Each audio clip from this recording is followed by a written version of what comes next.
Salve, salve Colorado, salve, salve Colorada, bora lá falar do Internacional e atualizar as informações do nosso clube, porque hoje, domingo, dia 3 de maio, é dia de Internacional. O Colorado enfrenta o Fluminense no estádio Beira-Rio, 18 horas e 30 minutos, na primeira das últimas 5 partidas antes da parada do Campeonato Nacional para a Copa do Mundo. A gente já falou sobre isso, né? 5 partidas, mais a Recopa Gaúcha, mais a Copa do Brasil. Faltam 7 jogos para o Internacional entrar num período de férias, depois de treinamento e aquela coisa toda, mais ou menos 50 dias sem estar com bola rolando e a camisa do Internacional, né, por os estádios aí do Campeonato Brasileiro. Eu quero falar contigo nesse conteúdo aqui sobre Borré e também a saída ou a possibilidade de ele não ir à Copa do Mundo, o que faria com que a saída dele do Inter também ficasse um tanto diferenciada, mais o Bernabé com novas propostas, um caminho já meio que também de talvez o grande cheque do Inter, né? A grande questão financeira do Inter agora para a temporada, mais ainda Fluminense, mais ainda Internacional, enfim, a gente tem muita coisa para falar nesse conteúdo. Fica comigo até o final do vídeo, tá? Já chega, ó, já dá o joinha ali, porque ajuda pra caramba o trabalho, não te esquece de compartilhar o conteúdo e principalmente te inscrever no canal. Canal que tem a parceria das Gemas Brilhantes, que é uma forma de investimento diferenciado em pedras preciosas, diamantes mais especificamente. Tem a Gem Capital também que tu pode pegar e aproveitar. Enfim, sempre tem uma barbada com as Gemas Brilhantes. Agora abriu, teve muita gente fazendo uma adesão bacana para este tipo de investimento e já tá botando dinheiro no bolso. Então fala com a Bruna ali no Barra Shopping e vai ser feliz, vai mudar a tua realidade financeira pro segundo semestre, tá? Vamos falar rapidinho sobre o jogo. Vamos falar sobre o jogo porque é o seguinte, tá? O Fluminense que vem a Porto Alegre agora, ele é bem diferente, né, do Fluminense da Libertadores. O Fluminense do Campeonato Brasileiro é terceiro, muito próximo ali do Palmeiras, pelo menos buscando, né, o Palmeiras, empatado com o Flamengo, que tem a mesma pontuação que os dois times cariocas, no caso, né? Só que o Fluminense da Libertadores é o último do seu grupo e o time do Zubeldia no Campeonato Brasileiro vem de 2 vitórias seguidas, Santos e Chapecoense. E aí esses 26 pontos ainda tem a questão de que pode, né, mesmo com um jogo a menos, ser o vice-líder se por um acaso marcar os 3 pontos aqui em Porto Alegre. Tem uma derrota na Libertadores, né? A gente já falou sobre isso, que é o Lanterna. Agora na altitude, Bolívar, né, onde o Inter também venceu lá em 2023 com o Cudê, um gol do Ener Valencia, né?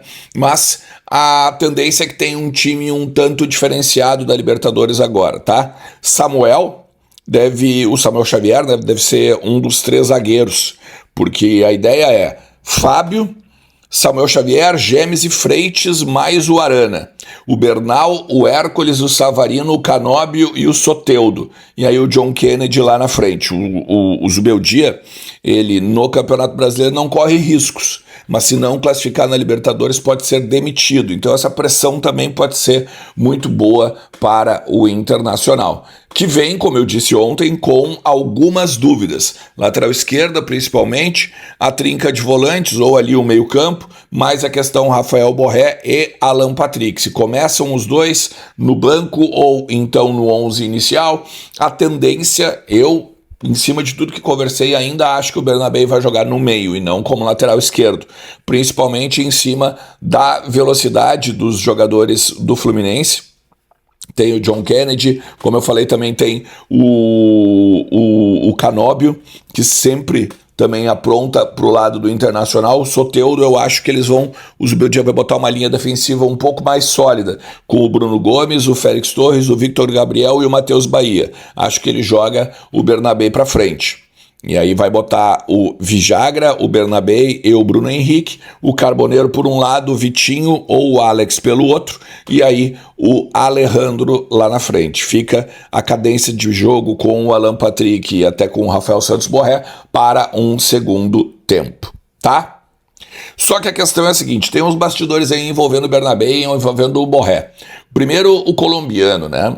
Isso tá rolando na imprensa lá do país natal, né, do atacante do Internacional, de que ele pode não ir à Copa do Mundo.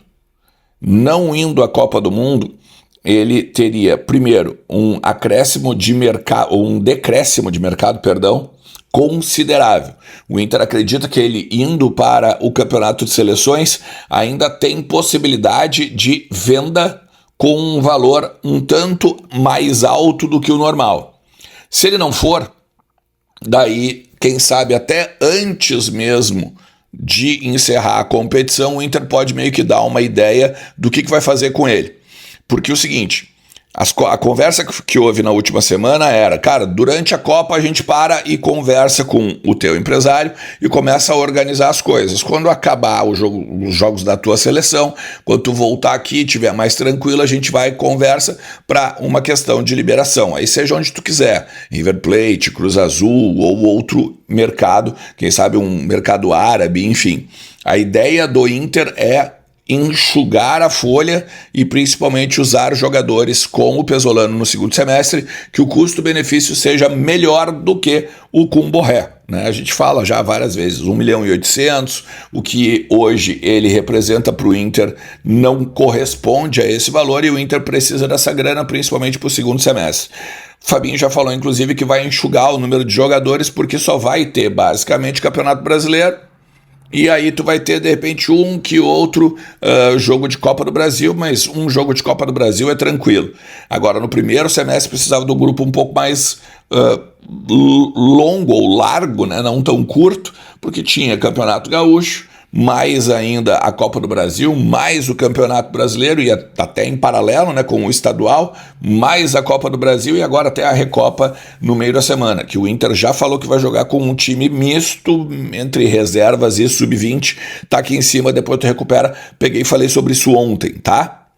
Então é o seguinte, tem um outro ponto, tá? Borré fora da Copa significa mais ou menos entre 1,5 milhão e 2 milhões de reais a menos para o Internacional, não é na folha, né? É nos cofres, porque a FIFA ela libera para os clubes valores, né? Que enquanto eles estão servindo a seleção, a FIFA vai lá e bota alguns milhares de dólares nesses clubes que cederam jogadores e inclusive pararam suas atividades. Então o Inter vai ter, teoricamente, do Rocher, do Carboneiro, do Borré e do Félix Torres, ou teria pelo menos desses 3 jogadores. O Borré não indo, é mais ou menos esse valor aí que pode decrescer nos cofres do Internacional. O Juan Cruz Oller, que é um empresário do Bernabéu, também anda falando aí nos bastidores de que as propostas para o lateral estão cada vez maiores, ou o interesse de clubes do exterior e agora também no país está maior. Por quê?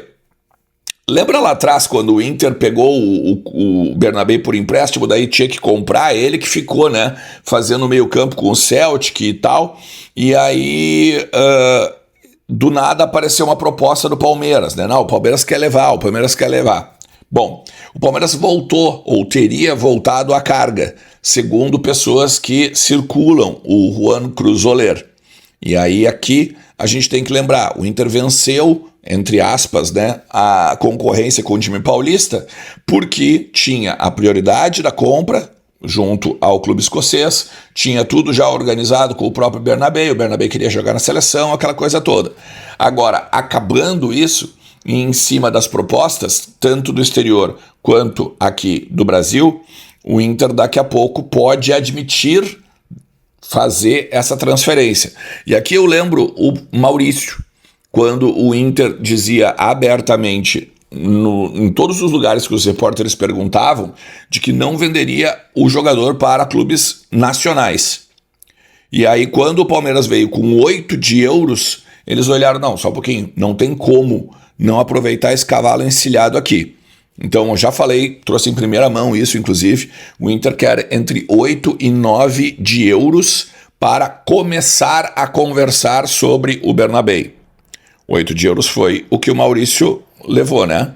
o que o Maurício, no caso, recebeu de propostas. Deve ter alguns gatilhos daqui a pouco na questão Bernabé, porque o Bernabé tem 25 anos, joga na lateral, joga no meio campo, joga na ponta esquerda agora, e em cima do que está fazendo, né, o próprio Pesolano no time do Internacional, daqui a pouco ele pode render um pouco mais, tá? Mas a verdade é essa. Quem sabe o Bernabé, em cima de todo o contexto do Inter, hoje seja o grande cheque em branco. Uma vez que os meninos que foram testados no Campeonato Gaúcho não ganharam tantas oportunidades, agora tu tem o Alex, mais ou menos, né? Que teve aí uma sequência, mas de resto, tu não tem ninguém. Então, fica aí essa questão envolvendo o lateral, ou o meio-campo, ou ponta esquerda argentino. Valeu? Chegou até aqui, o que tu acha? Tem que vender o Bernabé se chegar a 8, 9 de euros? Tem que pegar e enxugar a folha e quem sabe ser um pouco mais assertivo na janela do meio do ano? Enfim, bota nos comentários. Vamos trocar uma ideia ao longo de todo o dia aí. A gente se fala no Beira-Rio hoje à noite. Um forte abraço. Tchau.